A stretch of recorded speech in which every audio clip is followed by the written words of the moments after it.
Hey everybody, this is the Sliders Review, and welcome to a special edition of Asian and Pacific Islander Heritage Month.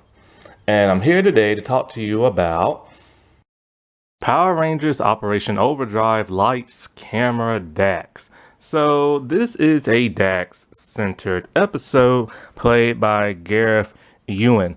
And Dax is more of the comedic ranger. This is when Disney started incorporating more humor into their show, so there will always be at least one comedic ranger. And normally it will be like blue or yellow, or sometimes even green. And so, like, in this episode, Dax has to learn a very valuable lesson. See, before the Power Rangers became Power Rangers, they had pretty impressive jobs before this. But then,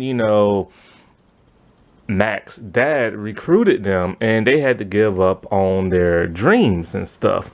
And Dax used to be a former stunt actor, always wanted to make it big in Hollywood.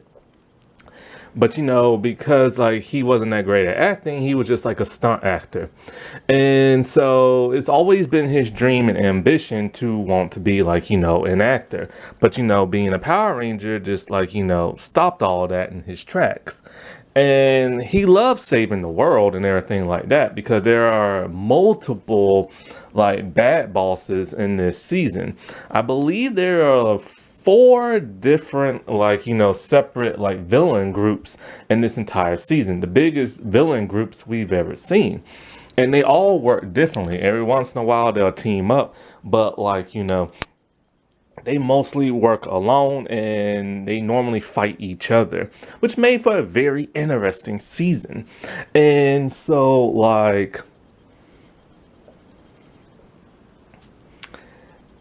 Dax, he finds an opportunity of a lifetime. There's going to be auditions for this movie and stuff called Ninja Rumble. And so, he wants to audition for it, but Mac's dad will not allow him. He tells him his Power Ranger duties are more important, and it would be very selfish of him to go and pursue that. And so, which is true because if they get their hands on the jewels of the Corona and whatever it's called, then they could take over the world and everything. Well, he contemplates if he should go or not. Well, Rose, played by Rhoda, she kind of persuades him to like audition. And if you get the role, just like turn them down and everything. It's always good to pursue your dreams, but when you have more important priorities, you should like pay attention to those priorities and stuff. And so I remember originally when it comes to Rhoda, man, you have no idea. It takes me hours to find out what race this woman is. Originally, I was going to do her as well for this time of the month for, Asian appreciation and stuff like that. But it's so hard to figure out what she is because because of her skin tone, she plays a variety of different characters on screen. Everything from Native American to Hispanic and Asian. And every time she's in an interview, she always says, she's Filipino. Both her parents are Filipino. Her parents are from the Philippines, but she was born in London.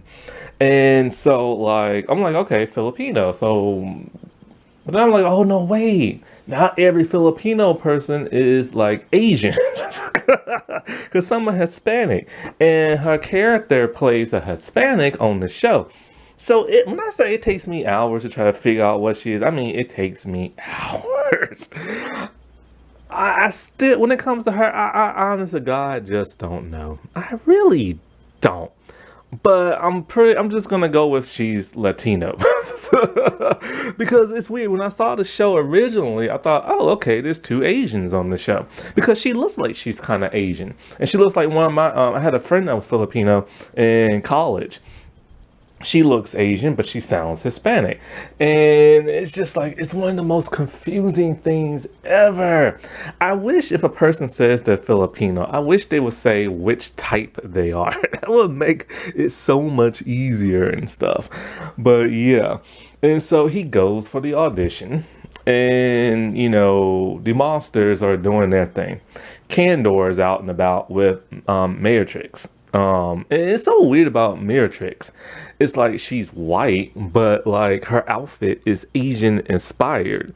And that's just always weird to me when they do that for the Disney era. Like every time there's like, okay, there's two henchwomen who dress like Asian women, but they're both white.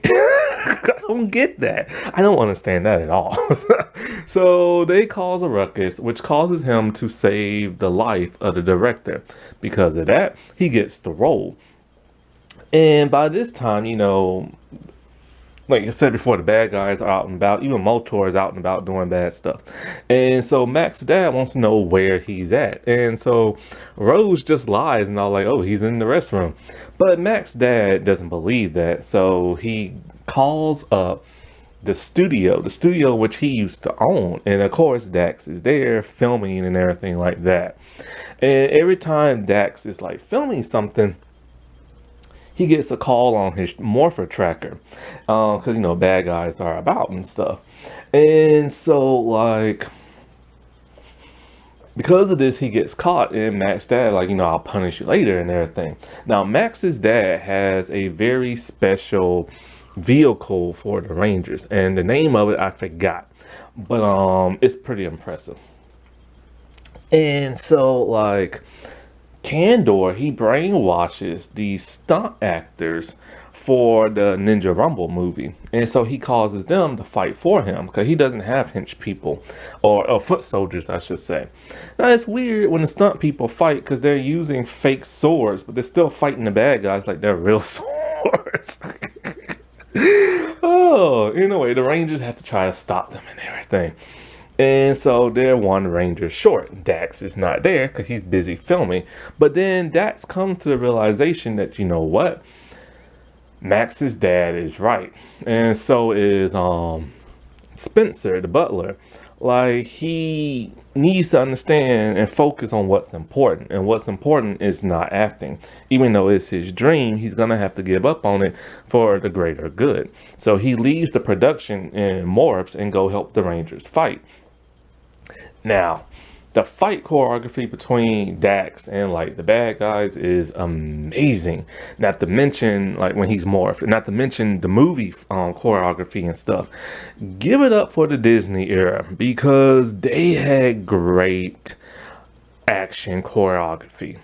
And not only did they have that, but it wasn't even Sentai footage. It was like the American made stuff. You don't see that no more in like, the Neo Saban and the Hasbro era. And so, I can't remember if they sent down a monster or not, but like, it's too much for the Rangers. And so they call on the new weapon, and the new weapon is huge. It's literally the size of a house. It's like a mech suit. And so Dax decides he's going to use it and everything. I would assume Max would have because he's the Red Ranger, but no, Dax decided to. And so like he's just whooping all kinds of butt in that to the point where the bad guys leave. And then the spell is broken off like, the stunt actors. Well, when he heads back to like, their headquarters, the mansion and everything, him and Rose have to suffer their punishment. They have to clean all the bathrooms in the mansion. And there's 27 of them. Now, who's going to use all 27 of them? You know what I'm saying? But yeah. So, I do like this episode because the fact is, even though Dax did a selfish thing, he had to realize and there is bigger responsibilities in life. And the thing about Dax is that he's just a go-lucky kind of guy. He's silly, he's goofy. It's the Disney era. Now, one interesting thing about Garrett, the actor, I just found out from Rhoda from watching an interview with her, is that those two, when they first met, they spent like hours talking about like life and like, the meaning of it and, all this other stuff. And that's really interesting because, I've never seen an interview with Garrett, like never. I don't even know what kind of like person he is and stuff. A lot of people tend to like forget about the Disney era for some bizarre reason, which there are a huge fan base of the Disney era Power Rangers, and you would assume there would be more like interviews and stuff, but you have to like do some soul searching on YouTube. Happy Asian and Pacific Islander month, everybody. Alrighty, well, I'll talk to y'all later. Bye.